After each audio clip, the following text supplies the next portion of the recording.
Hello friends, welcome back to my channel Tabai Malik. उम्मीद करता सब अच्छे से होंगे। तो दोस्तों, बैक टू बैक मैसेजेस मुझे आ रहे हैं आजकल।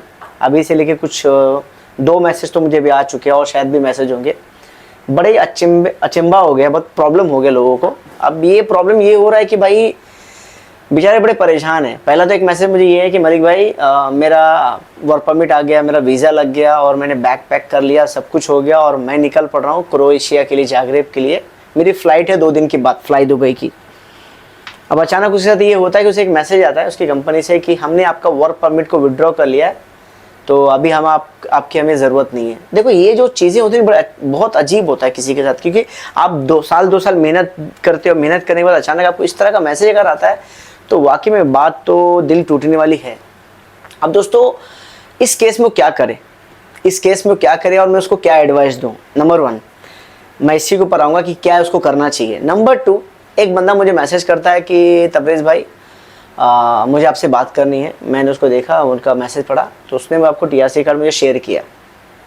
बोलता है मलिक भाई मैं अभी छुट्टी पे आया था, मेरी मदर की हेल्थ सही नहीं थी और मुझे उन्होंने कंपनी ने मेरा वर्क परमिट को रिवोक कर दिया, कैंसिल कर दिया है। मतलब उनको जो टीआरसी उनके हाथ में था वो तो वैलिड है, लेकिन उनका वर्क परमिट रिवोक कर दिया, कैंसिल कर दिया, एम्प्लॉयर ने उनको मेल कर दिया है। अब वो इस केस में क्या करे। तो मैंने बोला भाई एक बात बताओ, तुम जब छुट्टी पे आए थे, फैमिली के पास आए थे, तो तुम्हें क्यों रिवोक किया। तो बोलता है कि भाई मैं जब छुट्टी मांग रहा था ना, तो लोगों ने मना कर दिया कि तुमको इंडिया नहीं जाना है, अगर इंडिया तुम जाओगे तो हम तुमको कैंसिल कर देंगे। इस केस में उसको मैंने बोला जब तुम्हें ये मालूम था कि ऐसा कुछ हो सकता है तो तुम आए क्यों। बोला माँ से बढ़कर कोई नहीं। मतलब बात सही है, बहुत अच्छी बात है, माँ से बढ़कर दुनिया में कोई नहीं है, तो अब परेशान वाली बात क्या है। बोलते भाई अब मुझे जाना है और मेरे पास नौकरी नहीं है। मैं बोला देखो, इस केस में तुम अपनी कंपनी को कॉल कर सकते हो, कंपनी को रिक्वेस्ट कर सकते हो कि सर प्लीज़ मेरा जो वर्क परमिट है आप उसको वापस से एक्टिव करवा दीजिए। इस केस में एम्प्लॉयर के पास राइट्स होता है। क्या राइट्स होता है कि अगर वो लैंड करता है और कंपनी को कॉल करता है तो कंपनी बोल सकता है यस मैं उसको वापस रख रहा हूँ। लेकिन अगर कंपनी मना कर दे लैंडिंग के बाद भी, आपके भले वैलिड वीज़ा हो, वैलिड टीआरसी हो, तो आपको वापस से डिपोर्ट कर देंगे एयरपोर्ट से। क्योंकि अभी रिसेंटली मैंने माल्टा के नाम पे एक वीडियो बनाया था जिसका वैलिड वीज़ा था, वैलिड टीआरसी था, और वो बंदा फ्रैंकफर्ट होके गया था, जर्मनी होके, तो उसे वापस किया गया था माल्टा। क्योंकि अभी जो है एंट्री एग्जिट सिस्टम जो लागू हो गया, ये सिस्टम जो लागू हो गया, उसकी वजह से हर एक कंट्री एक दूसरे का देख पा रही है कि भाई इनका जो टीआरसी कार्ड है क्या वो उसके बैक साइड में जो वर्क परमिट है वो वैलिड है कि नहीं। क्योंकि टीआरसी कार्ड मिलता किस बेस पे, आपके वर्क परमिट के बेस पे मिलता है। तो अब क्या करें इस सिचुएशन में। इस सिचुएशन मैंने जो उसको एडवाइस किया, मैं सिर्फ बोल रहा हूँ, इसमें मेरा पूरा अनुमान नहीं है, मे भी आपको डिपोर्ट कर सकते हैं, बट मेरा एक एडवाइस है अगर ऐसा कुछ होता है, सबसे पहले आप अपनी कंपनी को कॉल कर लो। कंपनी का अगर मालिक मान जाता है या ऑनर मान जाता है तो शायद आपका चांस है कि आपका परमिट को वापस से एक्टिव कर दे। और इन केसेस में ऐसा होता है, या फिर आप थर्ड कंट्री से ट्रेवल करने का एक रिस्क उठा सकते हो, जिसमें सबसे पहले मैं नाम लूँगा इटली रोम का, दूसरा मैं लूँगा बुदापेस्ट का क्रोएशिया के लिए, तीसरा मैं लूँगा वियना के लिए। ये 3 कंट्री का ऑप्शन आपके पास है, बड़ी कंट्री का ऑप्शन मत देखना। इसके अलावा इन 3 कंट्री में जब आपको ट्रेवल करना होगा तो मेरा एक एडवाइस है कि मॉर्निंग की फ़्लाइट लो, जो अर्ली मॉर्निंग लैंड होती हो। कोई भी दोपहर में या इवनिंग में लैंड करती हो फ्लाइट मत लेना। अब उसमें कुछ कॉन्सेप्ट है, कुछ चीज़ें हैं, कुछ टेक्निक है जो आपको नहीं करनी चाहिए।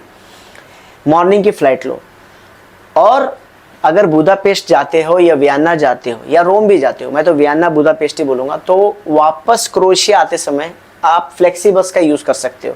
क्योंकि अगर फ्लाइट से जाओगे, लोकल हो जाता है, तो भी क्रोएशिया के जागरेब पे पुलिस खड़ी रहती है और पासपोर्ट टीआरसी चेक करती है, तो उस टाइम भी आपको डिपोर्ट कर सकते हैं। फ्लेक्सी बस में ये है कि आपको चेक नहीं होगा। फिर जब पहुँचते हो आप अपने जागरेब में या फिर माल्टा में, तो अपने कंपनी से जाके बात कर सकते हो, उनका जो टर्मिनेशन लेटर है वो एक्सेप्ट कर सकते हो। क्योंकि आपको क्रोएशिया में आई थिंक 90 डेज मिलता है, जब आपके पास कॉन्ट्रैक्ट कैंसिल हो जाता है तो नया जॉब पाने के सिलसिले में मिलता है। क्योंकि आपका टीआरसी वैलिड है, आपका कॉन्ट्रैक्ट कैंसिल हो गया है, तो उस केस में ऐसा होता है। बट जो अभी मालूमात नहीं है वो ये है कि अगर आप नया जॉब पाते भी हो तो वर्क परमिट इनसाइड कंट्री में आने में बहुत टाइम लग रहा है, खासकर जागरेब में। हाँ, ये हो सकता है कि वराजदीन या स्प्लिट, दुब्रोनिक, पूला, ये सब एरिया में जाके अगर आप नौकरी पाते हो तो शायद आपका 1 महीने में, 1.5 महीने में, 2 महीने में परमिट आ जाए, तो वहाँ पे से शायद आप चेंजेस कर पाओगे आपके इसको, और टीआरसी आपका नया बन जाएगा। बट ये सिर्फ मेरा अनुमान है। इसके लिए बेहतर होगा कि आप कोई अच्छा वहाँ का लॉयर पकड़ लो या कोई एक्सपर्ट बंदा होगा जो इस चीज़ में ज़्यादा इन्वॉल्वमेंट जानता होगा। खासकर मेरा एडवाइस है किसी लॉयर को ही पकड़ना, उसकी फीस 100-150 होती है, वो आपको पूरा अच्छा एडवाइस कर सकता है लैंड होने के बाद। बट अब ये है कि भाई पोर्चुगल हो गया बंद, तो इस टीआरसी का या वैलिड वीज़ा का कोई भी ये नहीं है कि आप उसको जाके यूज़ कर सकते हो पोर्चुगल, क्योंकि पोर्चुगल ने लीगल एंट्री सिस्टम बंद कर दिया है। तो मेरा सबसे एडवाइस ये है कि जहाँ भी आप काम कर रहे हो सुकून से काम करो और रिलेशन में काम करो, मालिक से मिल के रहो, कि सिचुएशन इस टाइम वैसी नहीं रह गई है। बहुत सारी चीज़ें आपको नहीं पता किया होगा, जैसे रिसेंटली पाकिस्तान ने भी असाइलम सिस्टम बंद कर दिया है पाकिस्तानी नेशनल के लिए, जो जाके असाइलम ले लेते थे इजी में। अब पाकिस्तानी गवर्नमेंट ने भले एडवाइजरी जारी कर दिया कि भाई कोई भी बंदा जो असाइलम लेगा यूरोप के अंदर किसी भी कंट्री में वर्ल्ड में, उसको हम पासपोर्ट नहीं देंगे या उसका पासपोर्ट रिन्यू नहीं होगा, तो उस असाइलम का कोई सेंस नहीं रहेगा आपके पास, क्योंकि आपको पीसीसी आपकी कंट्री देगी नहीं, पासपोर्ट देगी नहीं।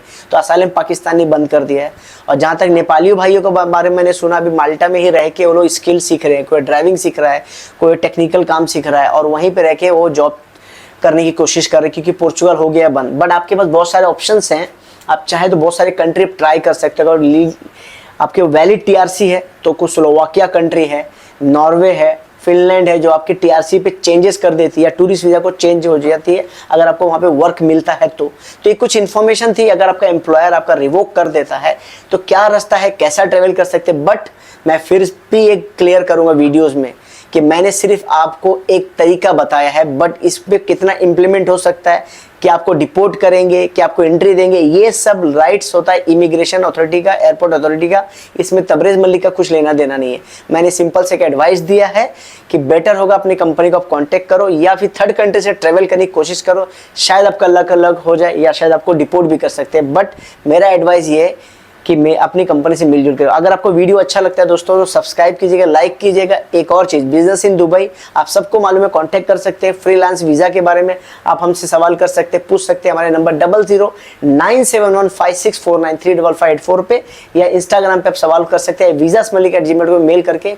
कोई भी सवाल या कमेंट सेक्शन में पूछ सकते हैं, मैं आपको जवाब जरूर दूंगा। कमिंग वीडियो स्किल पे आने वाला है, माल्टा स्किल कार्ड पे, तो वेट कीजिएगा इस वीडियो का। और रोमानिया के बारे में मैं बताऊंगा, वीज़ा, वर्क वीज़ा कैसे चेक करते हैं और अपॉइंटमेंट का तरीका क्या है। Thank you very much.